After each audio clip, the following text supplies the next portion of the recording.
আপনি কি জানেন বিশ্ব ফুটবলের কিংবদন্তি লিওনেল মেসি এবার ইন্টার মিয়ামির হিউস্টন ডায়নামো ম্যাচে নিজেকে উপেক্ষা করেছিলেন? না, তা কোনো ইনজুরি নয়, বরং কোচের কৌশলগত সিদ্ধান্তের ফল। আজকের এই আপডেটে আমরা জানব কিভাবে একটি জটিল ম্যাচের শিডিউল ও রেস্টের প্রয়োজন মেসির সিদ্ধান্তে প্রভাব ফেলেছে। মেসি, যিনি সবসময় মাঠে ছক্কা হিট করার জন্যই পরিচিত, এবার ইন্টার মিয়ামির হিউস্টন ডায়নামোর বিপক্ষে যাত্রা করেননি। তবে চিন্তার কোনো কারণ নেই, তিনি ইনজুরিতে আছেন না। কোচের নির্দেশনা অনুযায়ী অতিরিক্ত ম্যাচ কনজেশন এবং ক্লাবের ক্যালেন্ডারে ভারসাম্য রক্ষার জন্য এই সিদ্ধান্ত নেওয়া হয়েছে। গত 7 দিনে 3টি ম্যাচ খেলার পর রেস্ট ও রোটেশন এখন অত্যন্ত প্রয়োজনীয় হয়ে উঠেছে। কৌশলগত দিক থেকে দেখলে ইন্টার মিয়ামির বর্তমান পরিস্থিতি বেশ জটিল। 1. ম্যাচ কনজেশন। সম্প্রতি কনকাকাফ চ্যাম্পিয়ন্স কাপ ও MLS ম্যাচের পরিমাণ এত দ্রুত যে খেলোয়াড়দের রেস্ট ও পুনরুদ্ধার করতে সময় পাচ্ছেন না। 2. রোটেশন নীতি। কোচ জাভিয়ার মাসচেরানো বলেছেন, প্রতিটি ম্যাচের পরিপ্রেক্ষিতে রোটেশন বাধ্যতামূলক। এটাই বলছে যে ক্লাবের দীর্ঘমেয়াদী পরিকল্পনা ও প্রতিযোগিতার দিকে নজর দিয়ে খেলোয়াড়দের যথাযথ বিশ্রাম দেওয়া হচ্ছে। 3. Master Messi.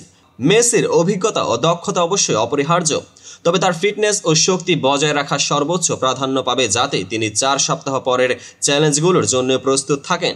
তুলনামূলকভাবে বলা যায়, যখন পূর্বে মেসি ইনজুরির কারণে ম্যাচ মিস করতেন, তখন আজকের ক্ষেত্রে তা কৌশলগত ও পরিকল্পিত রেস্ট। কল্পনা করুন যদি মেসি হঠাৎ করে ম্যাচে এসে বলেন, আজ আমি শুধুই গোল করার জন্য নয়, নিজের ব্যাটারি রিচার্জ করতে এসেছি। কিছুটা হাস্যরসাত্মক হলেও বাস্তবে এটাই হলো ক্লাবের নতুন পরিকল্পনা। এর সঙ্গে সিদ্ধান্ত দলের আর্থিক ও শারীরিক ভারসাম্য রক্ষার একটি বড় দিক, যেখানে ক্লাবের অন্যান্য খেলোয়াড়দের উপরও নতুন সুযোগের আলো পড়তে পারে। তবে প্রশ্ন ওঠে, এত চাপের মাঝে কিভাবে এই সিদ্ধান্ত টিমের সামগ্রিক পারফরম্যান্সকে প্রভাবিত করবে? দলের ভবিষ্যৎ। রোটেশন নীতির মাধ্যমে ক্লাব নিশ্চিত করছে যে প্রতিযোগিতার প্রতিটি ম্যাচে খেলোয়াড়দের সর্বোচ্চ কর্মক্ষমতা বজায় থাকবে। পরবর্তী চ্যালেঞ্জ। মেসি পরের চ্যাম্পিয়ন্স কাপের রাউন্ড অফ 16 ম্যাচে তার শক্তি ফিরিয়ে আনার সুযোগ পাবেন, যা একটি গুরুত্বপূর্ণ দিক। কোচের দৃষ্টি। জাভিয়ার মাসচেরানো এর মতে, প্রতিটি পরিস্থিতি আলাদা এবং আমাদেরকে সবকিছুকে প্রসঙ্গ হিসেবে দেখতে হবে। এই বক্তব্য থেকেই বোঝা যায় যে ক্লাবের দীর্ঘমেয়াদী পরিকল্পনা শুধুমাত্র আজকের ম্যাচের উপর নির্ভর করছে না, বরং সামগ্রিক প্রতিযোগিতার প্রেক্ষাপটে সিদ্ধান্ত নেওয়া হচ্ছে। সারসংক্ষেপে, মেসির এই কৌশলগত বিশ্রাম নেওয়ার সিদ্ধান্ত শুধুমাত্র তার নিজের জন্য নয়, বরং পুরো ইন্টার মিয়ামির ভবিষ্যতের প্রস্তুতিরই অংশ। রেস্ট ও রোটেশন। ক্লাবের চাপযুক্ত শিডিউলের মাঝে খেলোয়াড়দের সঠিক বিশ্রাম প্রদান একটি গুরুত্বপূর্ণ পদক্ষেপ। কৌশলগত পরিকল্পনা।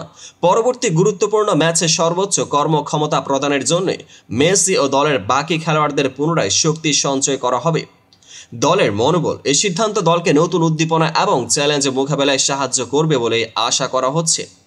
মেসির এই সিদ্ধান্ত আমাদের আবারও মনে করিয়ে দেয়, কৌশলগত বিশ্রাম ও পরিকল্পনা কোনো ব্যক্তিগত অসফলতা নয়, বরং একটি সুপরিকল্পিত প্রফেশনাল ব্যবস্থাপনার অংশ। আপনি কি ভাবছেন মেসির এই রেস্টে নেওয়া সিদ্ধান্ত সম্পর্কে? আপনার মতামত কমেন্টে জানান। ভিডিওটি যদি ভালো লাগে তবে লাইক ও সাবস্ক্রাইব করতে ভুলবেন না। ধন্যবাদ এবং দেখা হবে পরবর্তী আপডেটে, যেখানে আমরা ফুটবলের এই উত্তেজনাপূর্ণ জগৎকে আরও গভীরে আলোচনা করব।